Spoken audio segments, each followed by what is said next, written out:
Shalom, selamat pagi Bapak Ibu Saudara yang dikasihi Tuhan kita Yesus Kristus. Kita bersyukur di dalam hari ini kita boleh bangun dengan tubuh yang sehat. Mana hari ini kita menjalankan doa dan puasa juga. Kita bersyukur sampai saat ini Tuhan menjaga, menyertai, melindungi dan memelihara setiap kita dan keluarga kita. Mari kita tundukkan kepala, kita berdoa. Bapa kami di surga, terima kasih kalau pada pagi hari ini kami datang di hadirat-Mu. Kami anak-anak-Mu Tuhan, kami butuh Engkau, karena Engkau yang menuntun langkah-langkah kehidupan kami. Engkau yang berkuasa dalam kehidupan kami Tuhan. Berfirman-Lah agar kami tahu tuntunan Tuhan dalam kehidupan kami. Di dalam nama Tuhan Yesus Kristus kita yang percaya katakan amin. Amin, amin. Ya, Amin, selamat amin. pagi semuanya, bapak-bapak, ibu-ibu. Kita ketemu Shalom. lagi. Iya, jadi saya tiap pagi deklarasi. Cuma deklarasinya sederhana. Saya tiap pagi kadang mendeklarasikan bahwa saya ini anak Tuhan. Dan saya deklarasikan bahwa hari ini saya menang. Karena Amin, Tuhan yang menyertai. Intinya sih itu aja lah. Perkara nanti hari saya ngalamin apa, tapi di pagi hari saya udah mendeklarasikan bahwa saya itu anak Tuhan. Dan saya menang karena Tuhan menyertai. Itu aja. Jadi ya memang tadi ya deklarasi ya, itu bagus banget lah. Iya kan? Bagus-bagus. Jadi saya percaya di Amsal ya kalau nggak salah ngomong begini. Hidup mati dikuasai lidah, barang siapa menggemakan akan memakan buahnya. Ya, kurang lebih gitu. Jadi kalau saya sering mengatakan bahwa saya menggemakan bahwa saya itu anak Tuhan, saya itu menang, ya saya akan memakan buahnya apa yang saya ucapkan. Itu kira-kira deklarasi ya, kurang lebih bagi saya maknanya seperti itulah.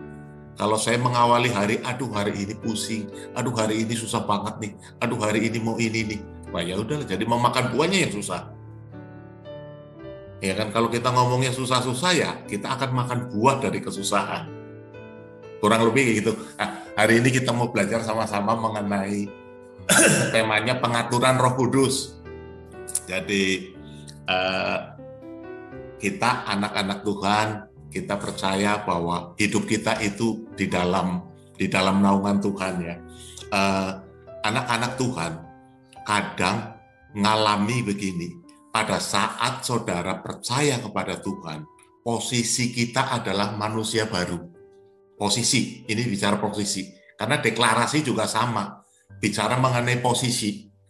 Pada saat saya mendeklarasikan, saya menyatakan posisi saya di sini. Jadi istilahnya orang lain tahu, atau musuh pun tahu. Kita mendeklarasikan bahwa saya posisi berdiri di sini. Nah, pada saat kita percaya kita jadi manusia baru, Yeskiel mengatakan bahwa Tuhan akan memberikan kita roh yang baru dan hati yang baru. Nah, dengan posisi manusia baru ini, sehingga roh Allah bisa bekerja. Nah, roh Allah bekerja dalam diri kita, cuman kadang mengalami kendalanya adalah begini, tidak bisa roh Allah itu atau Roh Kudus bisa tidak terekspresikan oleh kita. Sehingga orang lain lihatnya, kamu Kristen kok kayak gitu sih? Nah gitu, orang lain tidak melihat ekspresi dari Roh Kudus. Karena roh Allah atau Roh Kudus nggak bisa dilihat. Nggak kelihatan kan? Orang bisa lihat dari anak-anak Tuhan. Nah ini perlu pengertian istilahnya pengaturan Roh Kudus. Roh Kudus itu menggarap kita cuma dua hal. Ya kan? Yang pertama adalah begini, pada saat saudara percaya Tuhan, lahir baru, ada istilahnya kasih mula-mula ya. Iya kan? Kalau namanya kasih mula-mula on fire lah. Iya kan? Ceritanya Tuhan terus. Ngomongnya Tuhan terus, tapi satu hal loh. Ini kalau kasih mula-mula ya, kebiasaannya belum tentu berubah. Iya kan, orang percaya Tuhan dibaptis ini ngomongnya, oh Tuhan Yesus baik, Tuhan Yesus masih ngerokok lu, iya kan? Kadang kalau marah ngamuk kayak masih kebiasaan lama itu muncul. Nah, ini yang mau diatur oleh Roh Kudus setelah hati kita percaya. Jadi bahasa saya sih, Roh Kudus menggarap kita di dua hal. Yang satu adalah Roh Kudus merombak kebiasaan, sifat-sifat dan karakter yang lama, dirombak. Bahasa saya ya, kalau istilah saya mengambil perumpamaan, kayak kita merenovasi rumah. Rumah yang lama kita diambrukin, tapi tanahnya tetap sama, tubuhnya sama. Iya kan? Nah, kemudian yang kedua, Roh Kudus membentuk sifat baru. Roh Kudus membentuk sifat baru, membentuk karakter baru, menghasilkan kebiasaan baru. Yang tadinya suka marah-marah, ya sekarang puji Tuhan. Nah, kurang lebih lah, kayak gitu ya. Merombak dan menyusun yang baru. Sehingga apa? Yang ciptaan yang lamanya udah nggak kelihatan lagi. Ketemu orang yang udah 10 tahun nggak ketemu, bisa ngomongnya begini, kamu kok sekarang beda banget ya? Gua kenal lu itu seperti ini, dulu kamu itu begini, tapi kok sekarang bisa beda banget? Rahasianya apa sih? Nah, inilah penginjilan yang paling efektif. Pada saat orang nanya, kamu rahasianya apa? Kita ngomong apa? Orang dengar. Karena apa? Ada suatu kebiasaan baru yang menurut orang lain, kamu sekarang beda deh. Nah, inilah yang maksud pengaturan Roh Kudus. Jadi, pengaturan Roh Kudus itu cuma dua hal. Dia merombak yang lama, kebiasaan lama, dia menyusun yang baru. Dan satu hal, yang melakukan itu Tuhan, bukan manusia. Karena yang mau dirombak adalah begini, cara manusia. Saya sih suka, kalau ngomong COVID ini suka. Karena ada satu hal yang dirombak dalam COVID, cara manusia. Dulu saya sering, ya sorry itu saya lah, kalau mungkin saya ngomong agak tajam. Dulu di dalam ibadah, di dalam suatu gereja, jujur aja, ini saya sih jemaat lah posisinya kan, yang powerful itu adalah begini, pengurus gereja dan orang yang punya duit. Itu powerful di dalam gereja.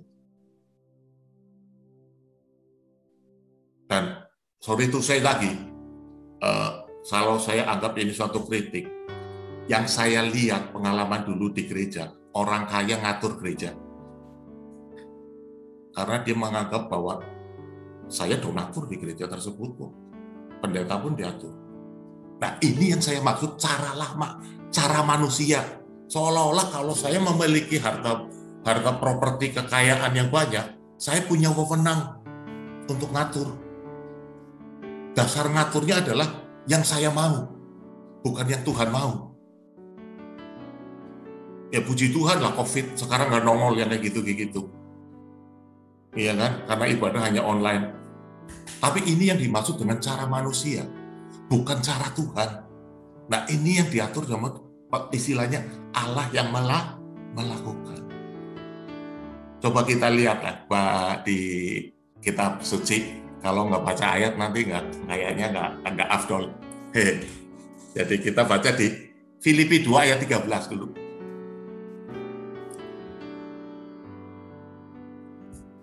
Filipi 2 ayat 13. Udah ketemu? Oh, ada nih di screen. Filipi 2 ayat 13, satu ayat aja. Karena Allah lah yang mengerjakan di dalam kamu baik kemampuan maupun pekerjaan menurut kerelaannya. Kita nggak bisa. Contoh aja lah, kalau menurut cara manusia, itu Taurat. Taurat itu dasarnya adalah melakukan. Makanya di Filipi 2 kan dia ngomong, karena Allah lah yang mengerjakan baik kemauan maupun pekerjaan. Bahkan kemauan pun harus Allah atur. Untuk apa? Untuk turut seperti rencana Tuhan. Tadi saya baca salah satu deklarasinya yang bagian-bagian terakhir adalah dia ngomong begini ya, agar kita tahu calling. Itu paling penting.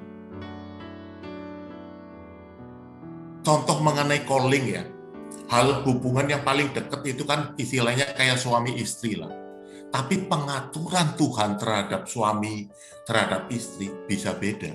Karena satu aja. Callingnya bisa nggak sama. Tuhan punya maksud tertentu kepada suami, Tuhan juga punya cara tertentu terhadap istri. Ada juga yang satu, antara suami istri itu istilahnya berjalan berbarengan ada. Tapi ada juga yang berbeda. Intinya adalah begini, cara Tuhan mengatur itu sangat-sangat personal. Ini cara Tuhan melakukan. Nah, kalau saudara mau lihat manifestasi Roh Kudus, baca di Kisah Para Rasul. Itu Kisah Para Rasul itu adalah ekspresi bagaimana manifestasi Roh Kudus istilah bahasa saya sih tercurah atau termanifestasi adalah terekspresi di orang-orangnya.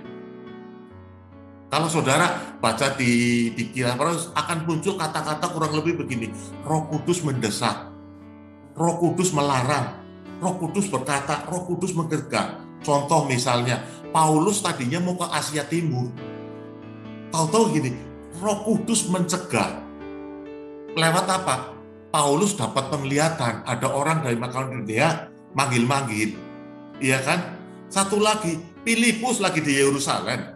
Tahu-tahu Roh Kudus ngomong, kamu pergi ke jalan antara Yerusalem ke Gaza, temui di situ ada sida-sida,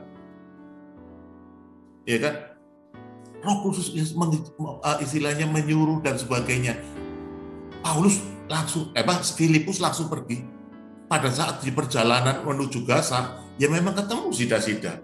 Ngobrol-ngobrol, sida-sida itu. Itu bagaimana cara. Nah, satu hal yang lagi, bagaimana Roh Kudus, pengaturan Roh Kudus itu membawa impact ya, membawa dampak yang luar biasa. Contoh, salah satu rasulnya, itu kalau ngomong kurang ajar, ya kurang ajar banget. Pada saat ditanyain, kamu murid Yesus ya? Enggak, aku nggak kenal. Bahkan sampai 3 kali. Istilahnya gini, kita sebagai anak Tuhan, perasaannya sih nggak pernah nyangkal deh. Ini Petrus nyangkal 3 kali. Tapi kita lihat di Kisah Para Rasul, setelah Roh Kudus tercurah, iya kan? Setelah Roh Kudus tercurah, Pak Petrus ngomong, 3.000 orang bertobat. Siapa Petrus? Nelayan. Orang bahkan banyak ahli teologi ngomong Petrus itu nggak bisa baca tulis karena surat Petrus itu yang nulis Silwanus, orang lain. Kemungkinan Petrus ngomong, Silwanus nyatet. Karena apa? Petrusnya buta huruf, ya orang nelayan. Tidak pendidikan, uneducated, tapi bagaimana dia punya impact. Sekali ngomong, 3.000 orang bertobat. Amin, amin. Petrus ngomong lagi, emas dan perak tidak aku punya, ya kan? Tapi yang aku punya aku berikan di dalam nama Yesus. Orangnya sembuh. Karena apa? Ya karena Roh Kudus ngatur dan Petrusnya mau diatur. Nah ini yang paling penting. Amin, amin. Roh Kudus ngatur, tapi yang paling penting adalah gini, manusianya mau diatur. Nah, makanya ini hal yang kedua adalah sikap yang harus kita miliki dalam hal membangun rohani. Jadi istilah membangun manusia rohani lah. Bahasa saya sih membangun manusia rohani. Karena ending dari pengaturan Roh Kudus adalah terhadap saya, terhadap bapak-bapak, ibu-ibu. Endingnya adalah keserupaan dengan Kristus. Endingnya. Nah, sikap yang yang harus kita miliki pada saat kita diatur oleh Roh Kudus adalah kita harus punya sikap mengasihi Tuhan. Itu aja. Coba kita lihat di ayat Alkitab Roma 8 ayat 28 ya. Mungkin ini udah terkenal lah ya. Udah pada tahu lah. Roma 8 ayat 28. Nah, ya, Roma 8 ayat 28. Nah, ya udah tahu lah. Ini ayat umum banget ya, umum ya. Nah, ini. Coba Roma 8 ayat 28. Ya kan? Kita tahu sekarang bahwa Allah turut bekerja dalam segala sesuatu untuk mendatangkan kebaikan bagi mereka yang mengasihi Dia. Bahwa Allah turut bekerja dalam segala sesuatu. Ini ada kata-kata segala sesuatu. Berarti segala sesuatu nggak ada pengecualian. Kalau yang ini saya yang ngatur, kalau yang ini urusan Tuhan yang ngatur, nggak ada. Nggak ada. Ini yang kalau yang ini urusan ini cara manusia, yang ini cara Tuhan, nggak ada. Karena Allah turut bekerja dalam segala hal. Untuk apa? Mendatangkan kebaikan. Nah, bagi yang mengasihi Dia. Jadi sikap yang kita miliki pada saat kita diatur oleh Roh Kudus dan sebagainya, pengaturan Roh Kudus, sikap yang pertama adalah kita harus mengasihi Allah. Yohanes 5 lah, kurang lebih gini. Kalau kita mengasihi Allah, tandanya apa sih? Tandanya menuruti perintah-perintahnya, dan perintah-perintahnya tidak berat. Sementara persepsi cara kalau kita membangun rohani dengan cara manusia, kita akan jungkir balik. Pengertian jungkir balik, aduh ini perintah Tuhan kok beratnya minta ampun ya. 1 Yohanes 5 ayat 3 coba. 1 Yohanes 5 ayat 3 ya. Kalau nggak salah sih.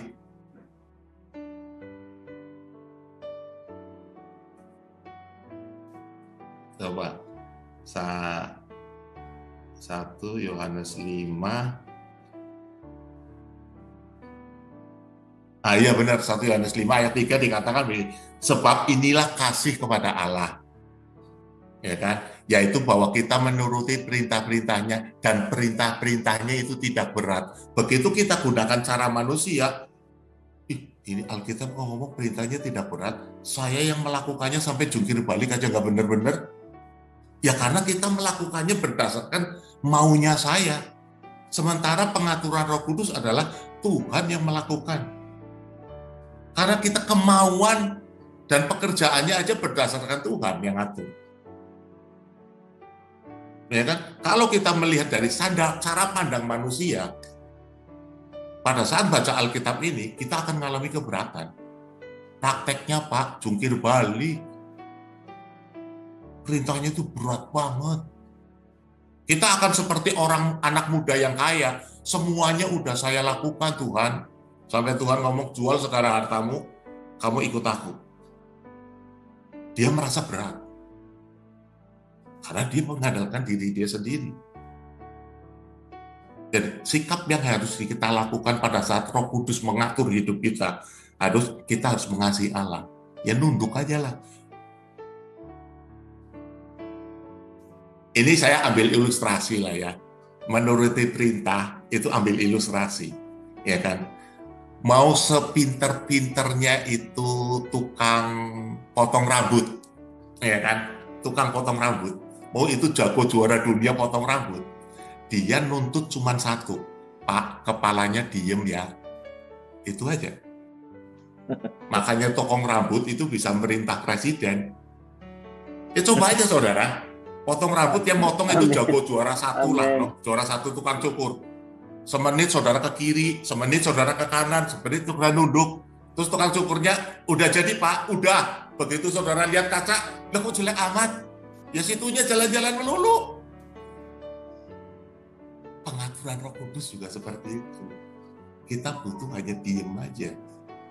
Makanya di Alkitab sering ngomong begini, kamu diem aja, Tuhan yang berperang. Amin. Sikap hatinya mengasihi Allah, bukan berarti tindakannya pasif. Sementara kita persepsinya adalah, oh berarti kita pasif dong Pak. Terus persepsi yang dibangun adalah, emang kalau kita cuma doa doang terus duit datang dari langit kayak gitu. Enggak. Sikap kita adalah mengasihi Allah. Yang kedua, biar ini sih tip aja lah, tip saya juga belajar, kan kita sama-sama belajar menuju ke arah yang lebih baik lah intinya. Nah, yang kedua adalah begini, belajar ikhlas, itu aja. Jadi bahasa sederhananya gini, pada saat lagi kita diproses Tuhan, ya ikhlas saja. Karena begini, saya pelajarin, dasar kita bisa mengucap syukur pada saat hati kita ikhlas. Itu aja. Jadi antara bibir dengan hati itu seirama. Jangan sampai kayak gini, Tuhan ngomong begini, ini Tuhan yang ngomong, bangsa ini memuliakan aku dengan bibirnya, padahal hatinya menjauh. Pada saat pertemuan ibadah, puji Tuhan, haleluya, ya kan? Hati pada saat sendirian, Tuhan lama amat. Ya, kurang lebih kan sederhananya seperti itu. Tapi kalau kita miliki hati yang ikhlas, ya keluar dari mulutnya juga sama apa yang ada di hati. Sehingga ucapan syukur tidak ditentukan oleh keadaan. Itu aja. Ucapan syukur yang keluar dari mulut kita karena saya mengasihi Tuhan. Sederhana aja itu. Pengaturan Roh Kudus tujuannya adalah perombakan dan penyusunan. Itu aja. Coba kita lihat di Yeremia 48 ayat 11. Ini paling penting. Ini penting, ya penting lah. Yeremia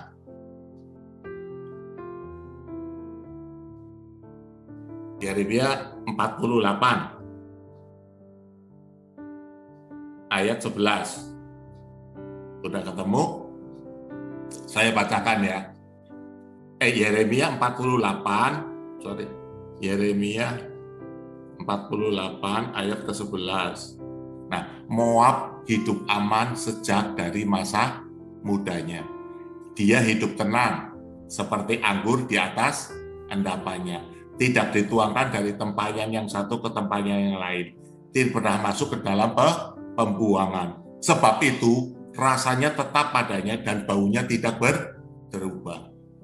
Nah, kalau dari sudut pandang manusia, ini adalah idealnya manusia, hidup tenang, ya kan? Kalau dari sudut pandang manusia, kayaknya Moab bahagia banget deh, nggak ada masalah sejak masa mudanya, ya kan? Hidup aman. Tapi menurut versinya Tuhan, di ayat terakhir, sebab itu rasanya tetap padanya dan baunya tidak berubah. Jadi ini kan filosofi anggur. Kalau zaman dulu kan pembuatan anggur itu kan nggak difilter, nggak disaring. Dia cuma bikin anggur di istilahnya, malah ada yang kalau versi zaman dulu diinjek-injek, ya kan, supaya keluar airnya. Kemudian airnya dimasukin di dalam tempayan, di dalam suatu bejana. Nah, kemudian kotorannya ngendep. Itu sama juga dengan kolam, kelihatannya jernih, tetapi kotorannya di bawahnya banyak. Selama tidak digoncang, nggak jadi masalah, tetap bening. Tapi begitu ada goncangan, keruhnya minta ampun. Sama juga dengan prinsip anggur ini.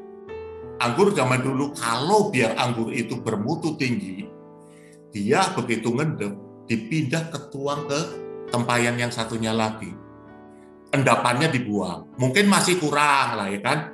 Masih endapannya masih ada, tapi lebih tipis. Kemudian dituang lagi. Nah, inilah perombakannya. Di mata Tuhan, kalau orang yang sering mengalami perombakan dan mengalami penyusunan, baunya harum. Anggurnya wangi. Karena apa? Tidak ada kotoran lain. Ini yang disebut dengan pemurnian. Sederhana aja, kata murni itu kan kurang lebih bahasanya, kalau murni, bahasanya begini, tidak ada campuran lain. Emas itu kenapa mahal? Karena dia harus ngelewatin proses berkali-kali.